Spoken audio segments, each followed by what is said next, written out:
Praise the lord. దేవుని వాక్యంలో సామెతల గ్రంథం 14వ అధ్యాయం 1వ వచనంలో ఈ వాక్యం రాయబడి ఉంది. జ్ఞానవంతురాలు తన ఇల్లు కట్టును, మూఢురాలు తన చేతులతో తన ఇల్లు ఓడబెరుకును అని. నిజమే, దేవుని వాక్యం సెలవిచ్చినట్లుగా కుటుంబం అనే వ్యవస్థ దేవుడు ఇచ్చిన గొప్ప భాగ్యం. ఇందులో స్త్రీ తన కుటుంబాన్ని కట్టుకోవడం అనేది దేవుడు స్త్రీకి ఇచ్చిన ఒక గొప్ప బాధ్యత.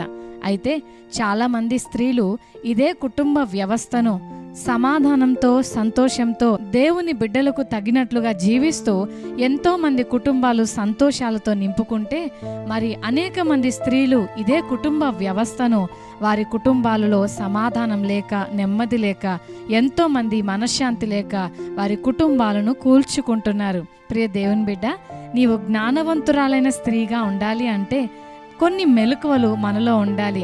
ఎన్నో దేవుని వాక్యంలో సామెతల గ్రంథంలో రాయబడి ఉన్నాయి. మరి ఈరోజు కొన్ని మెలకువలు మీకు చెప్పాలని ఆశపడుతున్నాను. అందులో మొదటిగా, మన సహవాసం సరి అయినదై ఉండాలి.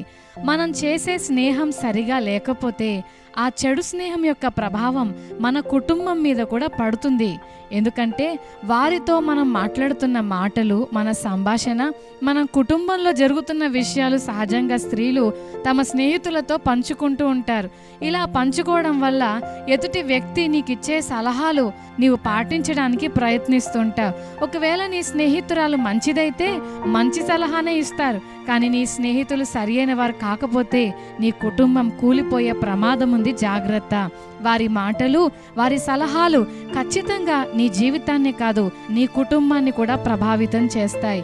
లోకంలో ఒక వ్యక్తి మాట అన్నాడు, average of 5 people you spend the most of your time defines who you are. అంటే నీవు ఎక్కువగా గడుపుతున్న 5 వ్యక్తులను చూస్తే నీవెవరో అర్థమైపోతుంది అని.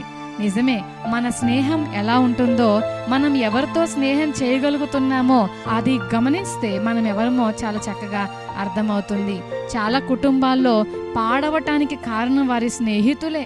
భార్యాభర్తల మధ్యలో సమాధానం పోగొట్టుకోవడానికి కారణం వారి స్నేహితులే.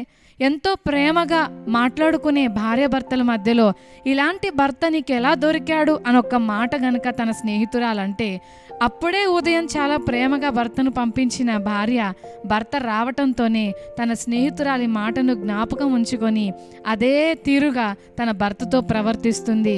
ఎంతో సంతోషంగా ఉన్న ఆ కుటుంబం ఆ స్నేహితురాలు మాట్లాడిన ఆ ఒక్క మాట వల్ల తన మనసంతా పాడై భర్త మీద ఒకలాంటి ద్వేషం కలిగి కుటుంబం పతనం అవడానికి ఆ ఒక్క మాటే కారణమవుతుంది. కనుక జాగ్రత్త, మంచి వారితో సహవాసం చేయాలి. మన సహవాసం దేవుని పిల్లలతో, ప్రార్థనా పరులతో చేయగలిగితే మన కుటుంబం కూడా భక్తి కలిగినదై దేవుని బిడ్డలకు తగినట్లుగా ఉంటుంది. చక్కటి ఆశీర్వాదకరమైన సహవాసము నీవు చేయగలిగితే ఆశీర్వాదకరమైన కుటుంబము నీ కుటుంబము ఉంటుంది. అంతేకాదు, సామెతల గ్రంథం 14వ అధ్యాయం 7వ వచనంలో ఈ మాట రాయబడి ఉంది, బుద్ధిహీనుని ఎదుట నుండి వెళ్ళిపొమ్ము, జ్ఞానవచనములు వాని యందు కనబడవు కదా. చాలా మంది ఇరుగు పొరుగు వారితో సహవాసాలు చేస్తూ వారు మాట్లాడుతున్న మాటలను బట్టి ఆ సంభాషణ యొక్క ప్రభావాన్ని కుటుంబం మీద చూపించడానికి ప్రయత్నం చేస్తారు. భర్త నిన్ను కొట్టాడా, అయితే మీ అమ్మగారింటికి వెళ్ళిపో అని సలహాలు ఇస్తుంటారు. ఒకవేళ ఏమి డబ్బులు తేయట్లేదా, ఏమి వండకు, అప్పుడే ఆయనకు బుద్ధి వస్తుంది అని సలహాలు ఇస్తుంటారు. అలాగే కొంతమంది అయితే ఈ వ్యక్తి నీకు అస్సలు సెట్ కారని, ఈ కుటుంబం నీకు అస్సలు సెట్ కారని అలా కుటుంబాన్ని చీల్చే మాటలు మాట్లాడుతున్నప్పుడు ఆ మాటలను బట్టి ఆ చక్కటి కాపురం చేస్తున్న ఆ భార్య ఆ మాటలతో తన కుటుంబాన్ని పాడు చేసుకుంటుంది. చెడు ఆలోచనలతో, ఆ తలంపులతో, నిరుత్సాహంతో భార్యను బట్టి, భర్తను బట్టి సంతృప్తి లేక కుటుంబం విచ్ఛిన్నమైపోయే ప్రమాదం ఉంది. కనుక జ్ఞానులతో సహవాసం చేస్తే జ్ఞానం వస్తుంది, మూర్ఖులతో సహవాసం చేస్తే మనం చెడిపోతాం. కనుక మూర్ఖులతో, మూఢులతో సహవాసం చేయకుండా మన సహవాసం మన కుటుంబ బంధాన్ని బలపరిచేదై ఉండాలి. మన సహవాసం మనల్ని దేవునికి దగ్గరగా చేసేదై ఉండాలి. దేవునికి, దేవుని సంఘానికి, దేవుని సేవకునికి దగ్గరయ్యే సహవాసాలు మనం చేయటం ఎంతైనా క్షేమకరం. కనుక జ్ఞానవంతురాలైన స్త్రీగా మనం ఉండాలి అంటే, మన కుటుంబం చక్కగా ఉండాలంటే మన సహవాసము యోగ్యమైన వారితో ఉండాలి. బైబిల్ గ్రంథంలో లోతు భార్య సొదొమ గొమొర్రాలో ఉండటానికి ఇష్టపడింది. ఆ వాతావరణము, ఆ భయంకరమైన పాపపూరితమైన ప్రజల మధ్యలో ఉండటానికి అలవాటు చేసుకుంది. అక్కడున్న ప్రజల యొక్క మనసుతో తన మనసు కలిసిపోయింది గనుక అక్కడ ఉండటానికి ఇష్టపడింది. దాని ద్వారా జరిగిన నష్టమేంటో మనందరికీ తెలుసు. ఆ కుటుంబంలో ఉన్న వారందరూ కూడా ఆశీర్వదించబడకపోవడానికి కారణమయ్యింది ఆ యొక్క సహవాసం. కనుక మన సహవాసం విషయంలో చాలా జాగ్రత్తగా ఉండాలి. రెండవదిగా మనం నేర్చుకునే మనసు కలిగి ఉండాలి. సహజంగా చాలామంది స్త్రీలు మరి చక్కగా వంటలు చేస్తుంటారు. ఒకవేళ మంచిగా కుట్టగలిగిన తలాంతు ఉండుండొచ్చు, వంటలు బాగా చేయగలిగి ఉండొచ్చు, లేదా పాటలు బాగా పాడగలిగి ఉండొచ్చు. ఒకవేళ ఎవరైనా మనం చేస్తున్న పనిలో ఏదైనా మార్పు చేయాలని, ఇది ఇలా చేస్తే బాగుంటుంది అనగానే చాలామంది వెంటనే తిరిగి వారితో మాట్లాడుతూ మేము ఇంతే నేర్చుకున్నాం, మాకు ఇంతే వచ్చు అంటారు. త్వరగా కరెక్ట్ చేయబడటానికి ఇష్టపడరు. నేర్చుకునే మనసు కలిగిన స్త్రీ తన కుటుంబాన్ని చాలా చక్కగా కట్టుకోగలదు. బైబిల్ గ్రంథంలో కీర్తనల గ్రంథం 32వ అధ్యాయం 8వ వచనంలో ఈ మాట రాయబడి ఉంది. నీకు ఉపదేశము చేసేదను, నీవు నడవవలసిన మార్గము నీకు బోధించెదను, నీ మీద దృష్టి ఉంచి నీకు ఆలోచన చెప్పెదను. దేవుడు మనకు ఉపదేశం చేస్తానన్నప్పుడు దేవుని పాదాల దగ్గర మరియ వలె కూర్చొని దేవుని దగ్గర నేర్చుకోవాలి. అంతేకాదు మన అనుభవాల నుండి నేర్చుకోవాలి, మన యొక్క పొరపాట్ల నుండి నేర్చుకోవాలి, ఇతరుల పొరపాట్లలో నుండి కూడా మనం పాఠాలు నేర్చుకోవాలి. అవి మన జీవితంలో మళ్ళీ జరగకుండా జాగ్రత్త పడాలి. జ్ఞానవంతురాలైన స్త్రీ తన పొరపాట్లలో నుండి, ఇతరుల పొరపాట్లలో నుండి నేర్చుకొని తన జీవితాన్ని దిద్దుకుంటది. కనుక ఈరోజు నీవు జ్ఞానవంతురాలైన స్త్రీగా ఉండాలి అంటే, నీ కుటుంబం చక్కగా కట్టబడాలి అంటే నీవు దిద్దుబాటు చేసుకోవడానికి ఇష్టపడాలి. సామెతల గ్రంథం 26వ అధ్యాయం 12వ వచనంలో ఈ మాట రాయబడి ఉంది. తన దృష్టికి జ్ఞానిని అనుకొను వానిని చూచితివా, వానిని గుణపరచుట కంటే మూర్ఖుని గుణపరచుట సులువు. మరి నిన్నెవరైనా దిద్దుబాటు చేస్తున్నప్పుడు నాకు తెలుసులే, నాకు వచ్చులే, నువ్వేం నాకు చెప్పాల్సిన అవసరం లేదు అని అనటం కంటే ఆ చిన్ని కరెక్షన్ మనం చేసుకోగలిగితే మన జీవితం ఇంకంత ఆశీర్వాదకరంగా, ఇంకంత మాధుర్యంగా ఉంటుందో కదా. కనుక ఒకవేళ ఉప్పు ఎక్కువైనా, కారం ఎక్కువైనా, నూనె ఎక్కువైనా, ఇది ఎక్కువ అవుతుందంటే అవునా ఇంకొకసారి అలా కాకుండా జాగ్రత్త పడతానని చెప్పటం వల్ల నీవు ఎంత దీవించబడతావు. నీవు చేస్తున్న పని ఇంకొంచెం మార్పు చెంది ఇంకొంచెం మాధుర్యాన్ని ఇస్తుంది.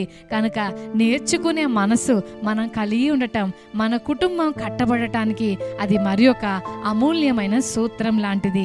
అంతేకాదు మరొక మాట, ఆలోచించి మాట్లాడుతుంది. జ్ఞానము కలిగిన స్త్రీ ఆలోచించి మాట్లాడుతుంది. సామెతల గ్రంథంలో ఒక మాట రాయబడింది, జీవ మరణాలు నాలుక వశమని. నిజమే, మనం తొందరపడి మాట్లాడటం వల్ల ఎన్నో సమస్యలు తెచ్చుకుంటున్నాం. భర్తకు కోపాన్ని మరి తెచ్చే భయంకరమైన మాటలు, భర్తకు కోపాన్ని పుట్టించే మాటలు మాట్లాడటం వల్ల అనవసరంగా గొడవ పెరిగి దెబ్బలు తినేదాకా, మరి ఇంట్లో మరి దెబ్బలు, గాయాలు, మరి అల్లర్లు, కేకలు, కొట్టడం దాకా తెచ్చుకొని అనవసరంగా ఎన్నో సమస్యలకు దారితీస్తుంటది. కనుక మనం ఎంత మాట్లాడటం తగ్గించుకుంటామో అంత సమస్యల నుంచి మనం తప్పించుకుంటాం. కనుక తొందరపడి మాట్లాడకుండా, సంగతి పూర్తిగా తెలియకుండానే మనం మాట్లాడటం వల్ల మనము అవివేకులం అవుతాం, మనం మూఢులంగా కనబడతాం. కనుక నిజమైన లేదా జ్ఞానము కలిగిన స్త్రీకున్న మరో లక్షణం ఏంటంటే ఆలోచించి మాట్లాడుతుంది. ఒకసారి మన నోటి నుండి ఒక మాట వచ్చిందంటే ఆ మాట ఎదుటి వ్యక్తికి ఎంతో గాయాన్ని కలిగిస్తుంది. ఆ మాట మాట్లాడటం వల్ల తరువాత మనం కూడా మనశ్శాంతి కరువైపోతుంది, మనం కూడా ఎంతో మదన పడుతుంటాం. ఒక మాట ఎదుటి వాని జీవితాన్ని కట్టగలదు, పడగొట్టగలదు. కనుక మాట విషయంలో చాలా జాగ్రత్తగా మనం ప్రవర్తిస్తే మన కుటుంబం ఆశీర్వాదకరంగా ఉంటుంది. లేగాని ఉదయం నిద్ర నుండి లెగగానే మన కుటుంబాన్ని ప్రేమతో పలకరించగలిగితే ఆ దినమంతా కుటుంబం సంతోషంగా ఉండగలుగుతుంది. మరి లేస్తూనే మరి దూషణకరమైన మాటలతో చాలామంది తల్లిదండ్రులు బిడ్డలను శాపగ్రస్తమైన మాటలు మాట్లాడుతూ వారి జీవితాలను దీవించవలసిన తల్లిదండ్రులే భయంకరమైన బూతు మాటలు మాట్లాడుతుంటారు. ఇలా మాట్లాడటం ఎంత విచారకరం. నీ నోటి మాటలో ఎంత శక్తి ఉందో తెలుసా? దాన్ని నువ్వు గ్రహించగలిగితే నీ కుటుంబాన్ని కట్టగలవు. కనుక నీ మాట యొక్క వాల్యూ ఏంటో గుర్తించాలి. నీ మాటలో ఉన్న ప్రభావాన్ని గుర్తిస్తే ఆ మాటలో ఉన్న శక్తి నీ కుటుంబాన్ని కడుతుంది. కనుక నీవు జ్ఞానవంతురాలైన స్త్రీగా ఉండాలని ఆశపడితే నీ నోటి ద్వారా ఆదరణకరమైన మాటలు, ప్రేమ కలిగిన మాటలు, దయ కలిగిన మాటలు, స్వస్థతను చేకూర్చే మాటలు, సమాధానాన్ని కలిగించే మాటలు, భార్యాభర్త మధ్యలో సమస్యలు వచ్చినప్పుడు నీ మాట ఆ కుటుంబాన్ని సమాధానపరిచేదై ఉండాలి. తెగిపోతున్న బంధాలను సమాధానపరిచి కలిపే మాటలే నీవు మాట్లాడగలగాలి. ఒక కుటుంబాన్ని కడితే ఆ ఆశీర్వాదం ఎక్కడికి పోదు. తల్లి బిడ్డలను కలిపితే ఆ ఆశీర్వాదం ఎక్కడికి పోదు. కనుక ఈరోజు ప్రియ దేవుని బిడ్డ, నీ మాటలు ఇతరులను కట్టాలి. వారి జీవితాలను, కుటుంబాలను, వారి ఆత్మీయ జీవితాలను కట్టేవై ఉంటే అవి నీకు, నీ కుటుంబానికి దీవెనకరంగా మారుతాయి. నేర్చుకున్నాం కదండి 3 ప్రాముఖ్యమైన సూత్రాలు. మొదటిగా, మన సహవాసం మంచిదైతే దాని మంచి ప్రభావం మన కుటుంబం మీద కూడా ఉంటుంది.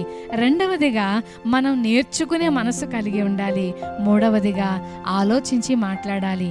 ఇలాంటి సూత్రాలు మనం పాటించగలిగితే దేవుని సహాయంతో మన కుటుంబాన్ని అద్భుతంగా కట్టుకోగలము. మనందరినీ ప్రభు ఆశీర్వదించునుగాక. ఆమేన్.